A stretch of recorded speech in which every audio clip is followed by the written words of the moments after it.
जय सिया राम। सनातन रहस्य में आप सभी का स्वागत है। तो आज मैं आपको भगवान शिव और माता सती के विवाह के बारे में बताऊंगी कि उनका विवाह किस तरह हुआ।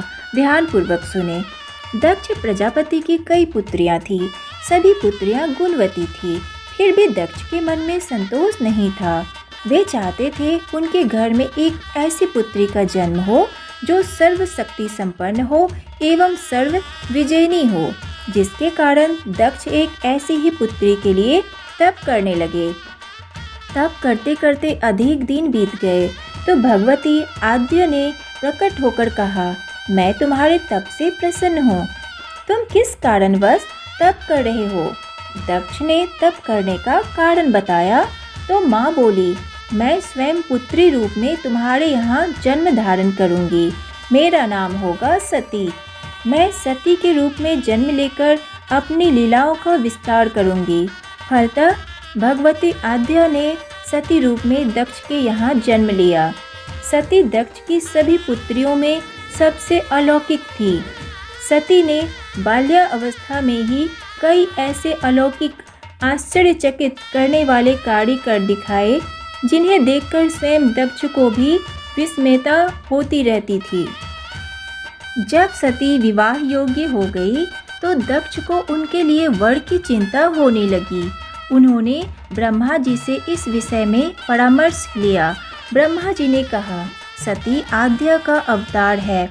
आद्य आदि शक्ति और शिव आदि पुरुष हैं। अतः सती के विवाह के लिए शिव ही योग्य और उचित वर है। दक्ष ने ब्रह्मा जी की बात मानकर सती का विवाह भगवान शिव के साथ कर दिया। सती कैलाश में जाकर भगवान शिव के साथ रहने लगी। भगवान शिव दक्ष के दामाद थे, किंतु एक ऐसी घटना घटित हो गई जिसके कारण दक्ष के हृदय में भगवान शिव के प्रति बैर और विरोध भाव पैदा हो गया। एक बार देवलोक में ब्रह्मा ने धर्म के निरूपण के लिए एक सभा का आयोजन किया था। सभी बड़े बड़े देवता सभा में एकत्र हो गए थे। भगवान शिव भी इस सभा में बैठे थे। सभा मंडल में दक्ष का आगमन हुआ। दक्ष के आगमन पर सभी देवता उठकर खड़े हो गए, पर भगवान शिव खड़े नहीं हुए। उन्होंने दक्ष को प्रणाम भी नहीं किया। फलतः दक्ष ने अपमान का अनुभव किया। केवल यही नहीं, उनके हृदय में भगवान शिव के प्रति ईर्ष्या की आग जल उठी। वे उनसे बदला लेने के लिए समय और अवसर की प्रतीक्षा करने लगे।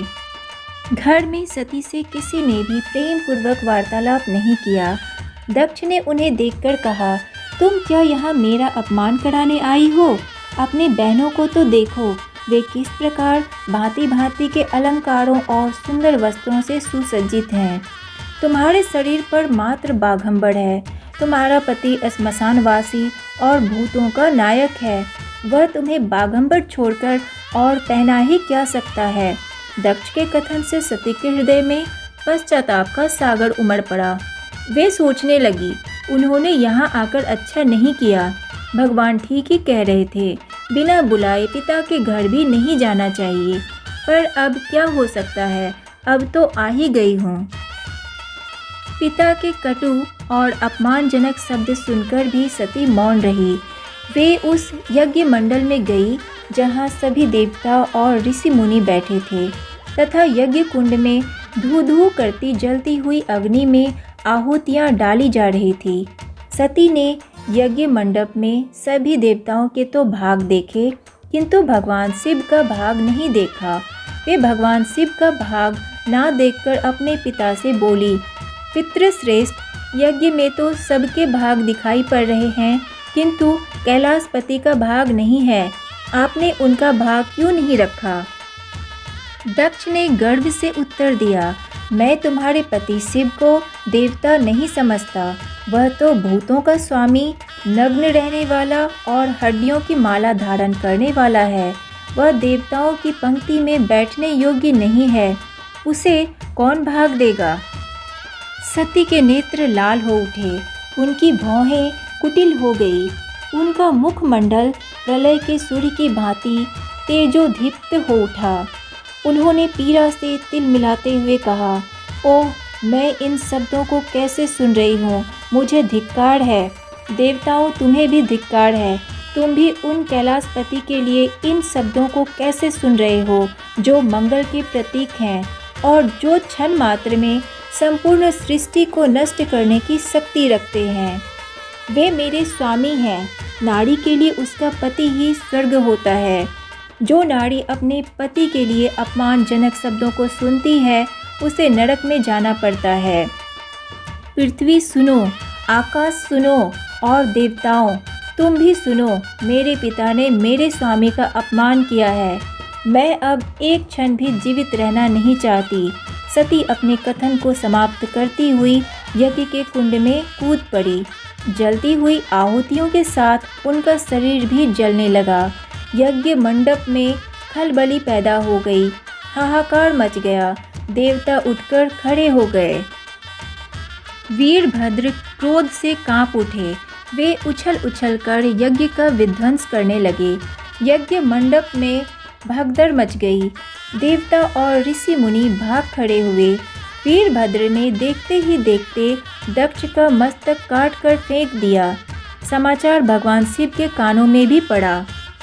वे प्रचंड आंधी की भांति कनखल जा पहुँचे। सती के जले हुए शरीर को देखकर भगवान शिव ने अपने आप को भूल गए। सती के प्रेम और उनकी भक्ति ने शंकर के मन को व्याकुल कर दिया। उन शंकर के मन को व्याकुल कर दिया जिन्होंने काम पर भी विजय प्राप्त की थी और जो सारी सृष्टि को नष्ट करने की क्षमता रखते थे। वे सती के प्रेम में खो गए, बेसुध हो गए। भगवान शिव ने उन्मत्त की भांति सती के जले हुए शरीर को कंधे पर रख लिया। वे सभी दिशाओं में भ्रमण करने लगे। शिव और सती के इस अलौकिक प्रेम को देखकर पृथ्वी रुक गई, हवा रुक गई, जल का प्रवाह ठहर गया और रुक गई देवताओं की सांसें। सृष्टि व्याकुल हो उठी। सृष्टि के प्राणी पुकारने लगे, त्राहि माम, त्राहि माम। भयानक संकट उपस्थित देखकर सृष्टि के पालक भगवान विष्णु आगे बढ़े। वे भगवान शिव की बेसुधी में अपने चक्र से सती के एक एक अंग को काट काट कर गिराने लगे। धरती पर 51 स्थानों में सती के अंग कट कट कर गिरे। जब सती के सारे अंग कट कर गिर गए तो भगवान शिव पुनः अपने आप में आए। जब वे अपने आप में आए तो पुनः सृष्टि के सारे कार्य चलने लगे। धरती पर जिन 51 स्थानों में सती के अंग कट कट कर गिरे थे, वे ही स्थान आज शक्ति के पीठ स्थान माने जाते हैं। आज भी उन स्थानों में सती का पूजन होता है, उपासना होती है। तो आज के लिए बस इतना ही। वीडियो को लाइक कीजिए और ज़्यादा से ज़्यादा शेयर कीजिए। राधे राधे।